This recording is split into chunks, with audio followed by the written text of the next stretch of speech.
बिस्मिल्लाहिर्रहमानिर्रहीम। अस्सलाम वालेकुम। बेटे आज हम लोग डिस्कशन करेंगे टेस्ट नंबर 6 की, जो कि चैप्टर 12+13 है। और ये डिस्कशन भी आप बच्चों ने तभी करनी है जब आप इसको एक दफ़ा खुद से प्रैक्टिस कर लें, ताकि आपके जो MCQs रह गए हैं वो बाद में आप डिस्कस करें। लेकिन बग़ैर खुद टेस्ट सॉल्व किए आप इसके डिस्कशन को मत सुनिएगा, क्योंकि इस तरह जो है वो आपका कॉन्सेप्ट क्लियर नहीं होता। पहले खुद से सॉल्व करें, जो पॉइंट रह जाए उसकी डिस्कशन करें। ध्यान से सुनिएगा, एक एक पॉइंट को समझिएगा। फर्स्ट MCQ से स्टार्ट करते हैं। The dielectric constant K of an insulator can not be. कहते हैं कि जो K डाइलेक्ट्रिक कांस्टेंट है वो इंसुलेटर के लिए क्या नहीं हो सकता। देखिए फर्स्ट MCQ का जो राइट ऑप्शन है आपके पास वो डेल्टा ऑप्शन है। क्यों डेल्टा ऑप्शन है, इसकी रीज़न देख लें। जो डाइलेक्ट्रिक कांस्टेंट होता है वो हमेशा ग्रेटर देन 1 होता है फॉर इंसुलेटर्स। आप इंसुलेटर्स की बात करते हैं, इंसुलेटर्स के लिए हमेशा इसकी वैल्यू 1 से ग्रेटर होगी। तो फर्स्ट MCQ का राइट ऑप्शन है डेल्टा ऑप्शन। वो तो कंडक्टर्स के लिए उसकी वैल्यू लेसर होती है, इंसुलेटर्स के लिए तो वैल्यू ग्रेटर देन 1 है। तो 0 भी नहीं हो सकता, लेस देन 1 भी नहीं हो सकता, इन्फिनिटी भी नहीं हो सकता। तो delta option all of this. Second MCQ देखें। सेकेंड MCQ का राइट ऑप्शन है आपके पास डेल्टा ऑप्शन। सेकेंड MCQ में व्हीटस्टोन ब्रिज बन रहा है। मैंने आप बच्चों को एक बहुत ही शॉर्टकट तरीका बताया हुआ है। जब भी व्हीटस्टोन ब्रिज बनता है उसकी सारी की सारी साइड्स आप देखें, आपको नज़र आ रहा है कि एक जैसी कैपेसिटेंस है। बेशक कैपेसिटर हो या रेजिस्टेंस हो, एक ही बात है। अगर सारी की सारी साइड्स सेम हैं, जैसे सबकी वैल्यू 10 माइक्रोफैरड है, तो इस केस में वो कह रहा है कि equivalent capacitance between A and B। अगर कभी ऐसा MCQ आए, कभी भी आपने इसको सॉल्व नहीं करना, जो आंसर है वो किसी एक साइड की कैपेसिटेंस के इक्वल होगा। मतलब इस केस में जो कैपेसिटेंस का आंसर आएगा वो किसी एक साइड की कैपेसिटेंस जो कि 10 माइक्रोफैरड है उसके इक्वल होगा। अगर आप सॉल्व करना चाहते हैं, मैंने अपने लेक्चर में सॉल्व भी करवाया था कि 2 सीरीज़ में है, नीचे वाली भी 2 सीरीज़ में आपस में पैरेलल में ऐड कर लें तब भी आंसर 10 आएगा। तो सेकेंड MCQ का राइट ऑप्शन डेल्टा ऑप्शन। दोबारा सुन लें, जब भी व्हीटस्टोन ब्रिज बन रहा हो तो पूछा जाए कि इक्विवेलेंट कैपेसिटेंस या रेजिस्टेंस क्या होगी, तो आंसर किसी एक साइड के इक्वल आएगा। थर्ड MCQ देखें, उसने आपको एक डायग्राम दी हुई है। वो कहता है work done in moving an electron from Y to Z। आपने वर्क की वैल्यू निकालनी। थर्ड MCQ का जो राइट ऑप्शन है आपके पास दैट इज चार्ली ऑप्शन। वो चार्ली ऑप्शन क्यों है, क्योंकि गौर करें इसमें पोटेंशियल की वैल्यू उसने 100 वोल्ट ली हुई है, मीन्स कि पोटेंशियल की वैल्यू कांस्टेंट है। अगर पोटेंशियल की वैल्यू कांस्टेंट है तो आपको पता है चेंज इन पोटेंशियल 0 होगा, क्योंकि अगर पोटेंशियल कांस्टेंट है तो चेंज इन पोटेंशियल 0 आएगा। जब आप वर्क का फार्मूला निकालते हैं तो वर्क का फार्मूला होता है आपके पास Q डेल्टा V। इसका मतलब पोटेंशियल के चेंज की जगह जब आप 0 लगाएंगे तो ये आपके पास वर्क का जो आंसर है वो 0 हो जाएगा। तो ये थर्ड MCQ था। थर्ड MCQ का चार्ली इज राइट ऑप्शन। याद रखें, इससे पजल नहीं होना आपने। अगर पोटेंशियल कांस्टेंट है तो वर्क की वैल्यू 0 होगी। फोर्थ MCQ में उसने आपको एक डायग्राम बना के दी हुई है और वो कह रहा है एनर्जी स्टोर निकालें। कैसे सॉल्व करेंगे, देखें 2 कैपेसिटर पैरेलल में लगे हुए हैं। फोर्थ को सॉल्व किस तरह से करेंगे, अगर 2 कैपेसिटर पैरेलल में लगे हैं तो फार्मूला होगा C + C। इसका मतलब कैपेसिटेंस आ जाएगी 2C।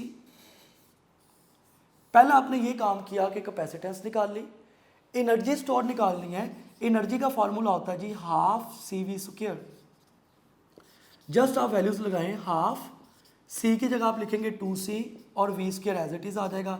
ये इसे कैंसिल आउट हो जाएगा तो एनर्जी का आंसर आ जाएगा CV²। तो फोर्थ MCQ का राइट ऑप्शन है CV², that is Charlie option. Fourth का चार्ली ऑप्शन। फिफ्थ MCQ देखें। फिफ्थ में वो कह रहा है wire of resistance R is cut into 2 equal parts, its resistance become R/2। What's about resistivity.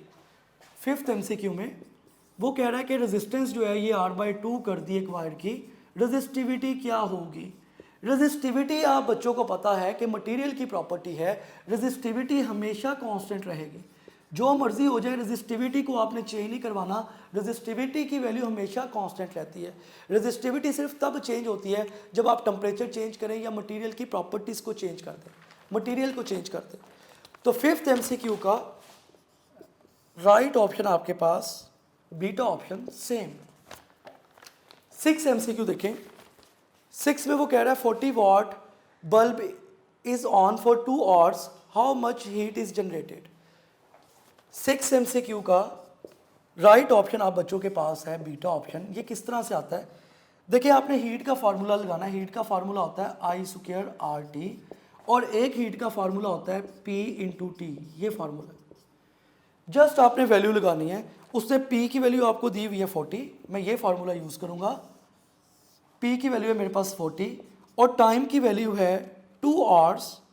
2 hours का मतलब 7200 सेकेंड, मल्टीप्लाई करवाएंगे तो आपके पास आ जाएगा 288 × 10⁻³ जूल्स। तो ये MCQ नंबर 6 जो है ये एक लाइन में सॉल्व होने वाला है। जस्ट आपने पावर का फार्मूला लगाना है, H = P × T। तो 6 का राइट ऑप्शन जो है वो बीटा ऑप्शन है जो मैंने अभी सॉल्व किया। 7 MCQ देखें। 7 MCQ में कह रहा है कि दो रेजिस्टेंसेस 4 ओहम और 6 ओहम जो है वो सीरीज में है।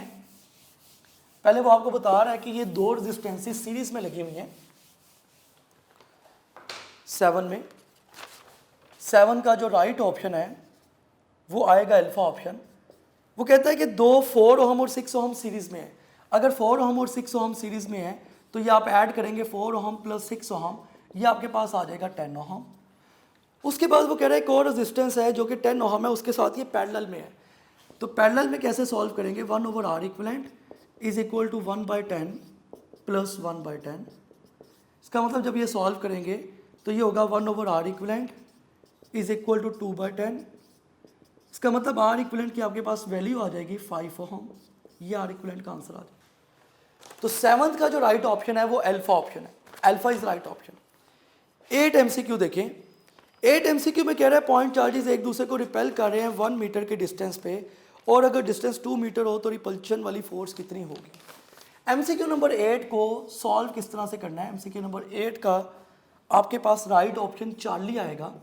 देखिए फोर्स हमेशा डिस्टेंस के स्क्वायर के इन्वर्सली प्रोपोर्शनल होती है।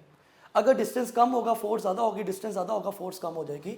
मैं अगर इसकी रेशियो बनाऊंगा तो इस तरह बनेगी F1/F2 = R2² अब जस्ट वैल्यूज लगाएं। पहली फोर्स आपके पास 4 × 10⁻⁻7 डिवाइडेड बाय सेकंड फोर्स आपने फाइंड आउट करनी है, डेट इज x। पहला डिस्टेंस है आपके पास 1 मीटर, वो कह रहा है सेकंड डिस्टेंस 2 है तो मैं R2 की जगह 2 लगा रहा हूँ। पहला डिस्टेंस 1 था तो 1 का स्क्वायर। इसमें आपने तरतीब का यानी कि सीक्वेंस का बहुत ख्याल रखना है। सीक्वेंस इसमें बहुत मैटर करता है। देखो जब आप इसको सॉल्व करोगे ये 4 और ये कैंसिल आउट हो जाएंगे, x उधर चला जाएगा। x की वैल्यू आपके पास आ जाएगी 1 × 10⁻⁻7। चूँकि फोर्स है तो इसका यूनिट न्यूटन आप लगाएंगे। तो ये MCQ नंबर 8 था जिसका 40 is right option. MCQ number 9 है motion of windshield wipers of car is the application of. Option है इसके the energy stored in capacitor, charging and discharging of capacitor, energy density या नन ऑफ दिस। तो 9th MCQ का right option आपके पास beta option, charging and discharging of capacitor. कि charging और discharging of capacitor जो है वो इसकी एप्लीकेशन है विंडशील्ड वाइपर्स की। ये तो आप सब लोगों को वैसे भी पता होता है, एक जनरल नॉलेज टाइप का ये क्वेश्चन है। MCQ नंबर 10 में देखें। MCQ नंबर 10 में वो कह रहा है cylindrical piece of a soft electrically conducting material has a resistance 2R, it is cut that its length is doubled. MCQ number 10 का जो राइट ऑप्शन है वो डेल्टा है 4R। MCQ नंबर 10 को आपने कैसे सॉल्व करना है, देखें आपको इस बात का पता है कि रेजिस्टेंस का फार्मूला होता है ρl/A।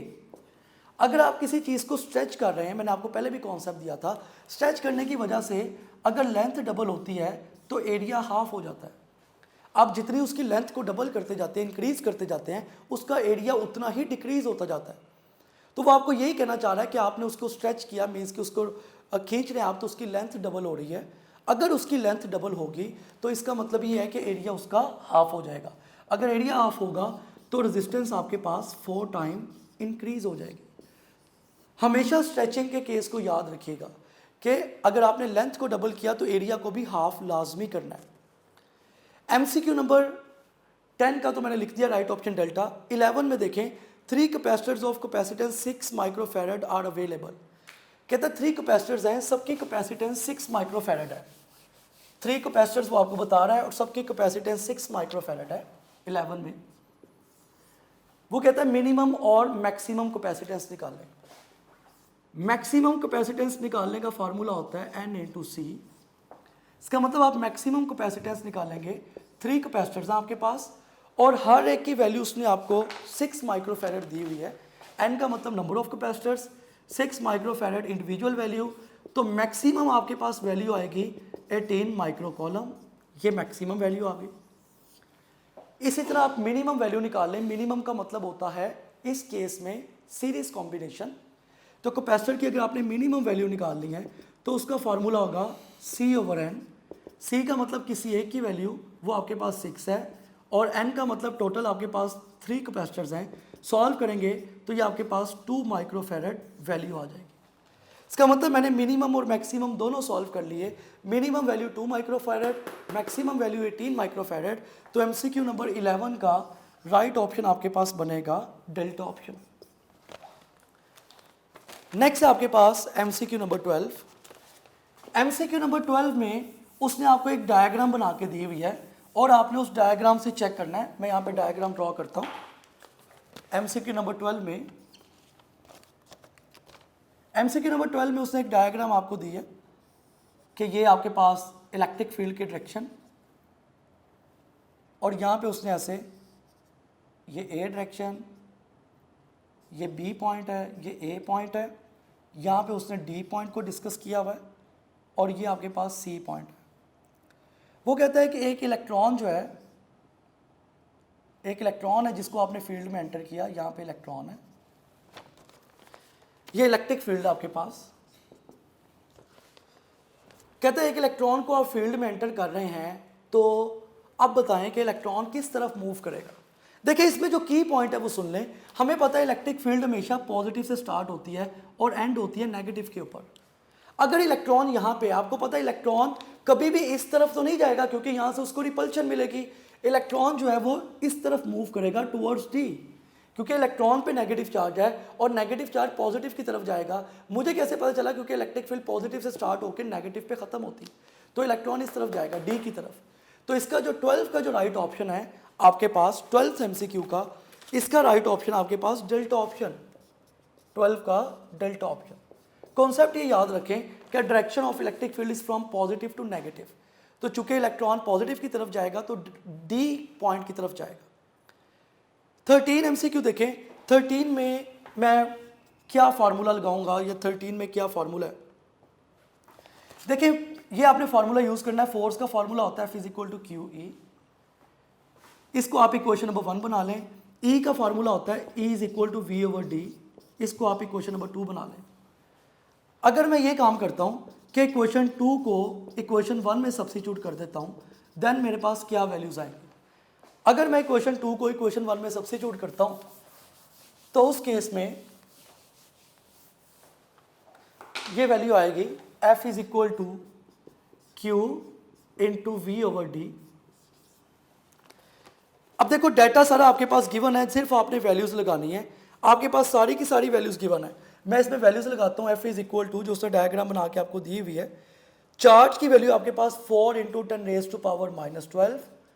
V की वैल्यू आपके पास है, जो इस केस में V की आपको वैल्यू गिवन है वो 200 मेगावोल्ट है, मीन्स के 200 × 10⁻6 volt divided by D। D की वैल्यू उसने आपको दी हुई है 500 मीटर। जस्ट इसको आप सॉल्व कर लें, ये आएगा आपके पास 1.6 × 10⁻6 न्यूटन। ये इसको आप इससे कैंसिल आउट कर दें, ये से मल्टीप्लाई होके 8 हो जाएगा। 8 को 5 पे डिवाइड करें तो 1.6 आएगा। ये पावर -12 है, ये +6 है, तो -6 में आंसर आएगा। तो ये MCQ नंबर 13 था। 13 का जो राइट ऑप्शन हमारे पास बना दैट इज अल्फा ऑप्शन। 14 पे आते हैं। 14 का राइट ऑप्शन है डेल्टा, क्योंकि देखें 14 में यही कॉन्सेप्ट है, वो आपको एक सिंपल सा कॉन्सेप्ट 14 में डिस्कस कर रहा है। आपको पता है कि नेगेटिव टेम्परेचर कॉफिशिएंट और पॉजिटिव टेम्परेचर कॉफिशिएंट दो तरह के आप पढ़ते हैं। एक में टेम्परेचर को बढ़ाने से रेजिस्टेंस बढ़ जाती है, एक में टेम्परेचर को बढ़ाने से रेजिस्टेंस कम हो जाती है। तो ये पॉजिटिव टेम्परेचर कॉफिशिएंट क्या है 14, इसका डेल्टा ऑप्शन। इसमें कॉन्सेप्ट है पॉजिटिव टेम्परेचर कोफिशिएंट। इसमें क्या होता है, टेम्परेचर के इंक्रीज करने से रेजिस्टेंस भी इंक्रीज कर जाती है। 15 देखें, 15 में वो कह रहा है, 15 का क्या कॉन्सेप्ट है, 15 एक बहुत अच्छा एमसीक्यू है। एमसीक्यू नंबर 15 जो है ये पास पेपर्स का एमसीक्यू है, ये पास पेपर्स में से आया हुआ है, पास ई कैट पेपर्स, ये ई कैट पास पेपर्स में से क्वेश्चन है एमसीक्यू नंबर 15। वो कहता है 2 wires made of same material and same length are connected in parallel of the same voltage supply. कहता है 2 वायर्स है जिनकी लेंथ भी सेम है और उनको पैरेलल में आपने कनेक्ट किया है, वोल्टेज की सप्लाई भी सेम है। Wire P has a diameter of 2 millimetre, wire Q has a diameter of 1 millimetre. एक वायर का डायमीटर 2 मिलीमीटर है, एक वायर का डायमीटर जो है वो 1 मिलीमीटर है। आपने करंट की रेशो बतानी है। करंट के केस में याद रखें, करंट जो है वो हमेशा आर स्क्वायर के इन्वर्सली प्रोपोर्शनल होता है। जिस वायर का रेडियस जितना ज़्यादा होगा उसका करंट उतना कम होगा। ये रिलेशन आपने याद रखना है कि current is inversely proportional to R square. Ratio आप बनाओगे तो इस तरह से आएगी I1 over I2 is equal to R2 square over R1 square. Values लगा दो, पहले की वैल्यू आपके पास, पहले का जो डायमीटर है वो उसने, चूंकि रेडियस की आप बात कर रहे हैं, एक का डायमीटर यानी कि रेडियस डबल है और एक का सिंगल है। R2 की वैल्यू 1 है, ये 1 का स्क्वायर, नीचे 2 का स्क्वायर। इसको सॉल्व आप कर लें, ये आपके पास जो करंट की रेशो है इस केस में वो 1:4 आ जाएगी। तो इस केस में जो आपके पास करंट होगा I1 ओवर I2 ये इक्वल होगा 1:4 के। तो ये एमसीक्यू नंबर 15 का जो राइट ऑप्शन आपके पास that is alpha option. 16 MCQ में देखें 3 रेजिस्टेंसेस शो की हैं। बच्चे समझते हैं ये सीरीज में, हालांकि तीनों पैरेलल में है क्योंकि तीनों के टर्मिनल्स अलग-अलग लगे हुए हैं। देखिएगा आप लोगों को डायग्राम नजर आ रही होगी, तीनों के टर्मिनल्स अलग-अलग है। अगर तीनों एक ही लाइन में होते तो सीरीज, लेकिन आप देखिए उसने दरमियान में वायर्स लगाई हुई। तो 16 एमसीक्यू का राइट ऑप्शन ए आपके पास। 16 में आपने क्या करना है, या 16 एमसीक्यू का क्या कॉन्सेप्ट है, 16 में जस्ट आपने 1 over R equivalent is equal to 1 over R1 plus 1 over R2 plus 1 over R3, just ये कॉन्सेप्ट आपने यूज़ करना है। जस्ट इसके अंदर आप वैल्यूज़ लगा दें तो ये आपके पास आ जाएगा 1 over R equivalent is equal to 1/1 plus 1/2 plus 1/3। Solve कर लें, एलसीएम ले लें, आर इक्वलेंट का आंसर आपके पास 0.5 ओहम आ जाएगा। ये एमसीक्यू नंबर 16 था जिसका अल्फा ऑप्शन है। 17 देख लें, 17 खैर बुक का ही ग्राफ है, सेमीकंडक्टर का है। 17 का चार्ली इज राइट ऑप्शन। 17 में चूंकि उसने आपको बुक का ही ग्राफ बना के दिया हुआ है, 17 का जो राइट ऑप्शन होगा वो चार्ली ऑप्शन होगा। ये बुक का ग्राफ है जो कि सेमीकंडक्टर का है। 18 में उसने आपको एक डायग्राम बना के दी है और वो 18 में ये कह रहा है कि in the potentiometer circuit below the movable contact is placed at end on the bar. उसने वो आपको ये कहना चाह रहा है कि अगर गैल्वानोमीटर जीरो डिफ्लेक्शन शो करे और आप रेजिस्टेंस को फर्दर इंक्रीज कर दें तो उसकी वजह से पोटेंशियल पे क्या इफेक्ट होगा। बेटे जितनी रेजिस्टेंस को आप फर्दर इंक्रीज करते जाएंगे पोटेंशियल उतना डिक्रीज होता जाएगा। सिंपल सी बात है कि आप इस केस में रेजिस्टेंस को, जब जीरो डिफ्लेक्शन होती है उस केस में फर्दर जितनी रेजिस्टेंस इंक्रीज होती है, जितनी रेजिस्टेंस आप इस केस में इंक्रीज करेंगे पोटेंशियल उतना डिक्रीज होगा। 18 का जो राइट ऑप्शन आपके पास वो डेल्टा ऑप्शन है, डेल्टा इज राइट ऑप्शन। 19 देखें, 19 में उसने आपको एक डायग्राम बना के दी हुई है और वो कह रहा है कि आप करंट की वैल्यू फाइंड आउट करें।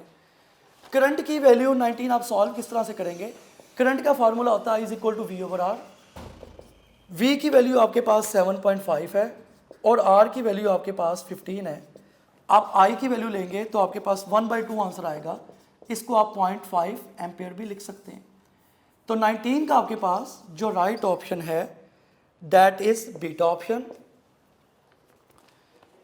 20 एमसीक्यू देखें, एमसीक्यू नंबर 20 में क्या कॉन्सेप्ट है, ये एमसीक्यू नंबर 20 में करंट आपने कैसे निकालना है।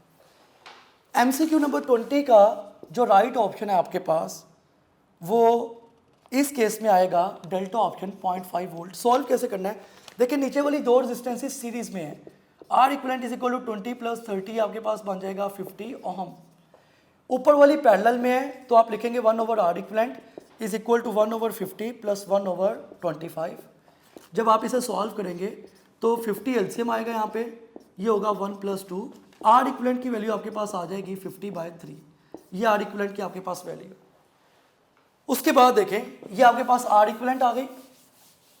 आपने करंट की वैल्यू को, आपने इस केस में जो सॉल्व करना है वो पोटेंशियल की वैल्यू को सॉल्व करना है। तो आप जस्ट अब इसमें फार्मूला अप्लाई कर दें।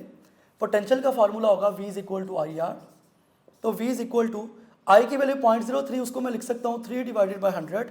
R की वैल्यू है 50/3। सॉल्व कर लेंगे, इससे कैंसिल आउट हो जाएगा, ये इससे कैंसिल आउट, 5 2 = 10, तो V की वैल्यू 1/2 आएगी। 1/2 का मतलब है 0.5 वोल्ट। तो 20 MCQ का डेल्टा इज राइट ऑप्शन। 21 में देखें, कहता man has 7 resistances of 5 ohm H, the minimum resistance can be obtained by. कि आप मिनिमम रेजिस्टेंस कैसे निकाल सकते हैं 21 में। तो मिनिमम रेजिस्टेंस का फार्मूला लगाएं, R equivalent is equal to R/N। A की वैल्यू आपके पास अगर 5 है, टोटल 7 रेजिस्टेंसेस हैं, तो 5/7 आंसर आएगा। तो 21 का डेल्टा ऑप्शन बनेगा, जो मैंने भी आपको सॉल्व करके दिखाया। 22 देखें, 22 में आपने एरिया निकालना है। 22 को मैं फार्मूला लिखता हूँ, सॉल्व आप खुद करेंगे। कैपेसिटेंस का फार्मूला होता है A ε0/D। यहाँ से आप एरिया की वैल्यू निकाल लें, तो एरिया की वैल्यू होगी C × D/ε0। ये फार्मूला जो आपने यूज़ करना है। तो 22 का आपके पास जो राइट ऑप्शन है वो अल्फा आएगा। मैंने फार्मूला इसलिए लिख दिया ताकि जस्ट आप इसमें वैल्यूज लगाएं और आंसर निकालें। 23 का अल्फा ऑप्शन, 23 में जस्ट P = VI कॉन्सेप्ट आपने यूज़ करना है। 23 में P = VI का कॉन्सेप्ट आप यूज़ करेंगे, आपके पास आंसर आ जाएगा। इसमें आपके पास V की उसने आपको वैल्यू दी हुई है 10 और I की वैल्यू आपके पास 100, तो आंसर आ जाएगा 10⁻³ वाट। तो 23 का जो राइट ऑप्शन आपके पास बना, that is alpha option 1 kilowatt. बहुत सिंपल है, इसमें जो ज़्यादा ट्रिकी होते हैं वो मैं खुद ही आप बच्चों से डिस्कस कर लेता हूँ। 24 देखें, 24 में वो कह रहा है कि आपने परमिटिविटी ऑफ वाटर निकालनी है। 24 को आप किस तरह सॉल्व करेंगे, मैं यहाँ पे सॉल्व कर रहा हूँ 24 को। 24 MCQ में क्या कॉन्सेप्ट है। 24 का राइट ऑप्शन आपके पास आएगा अल्फा ऑप्शन।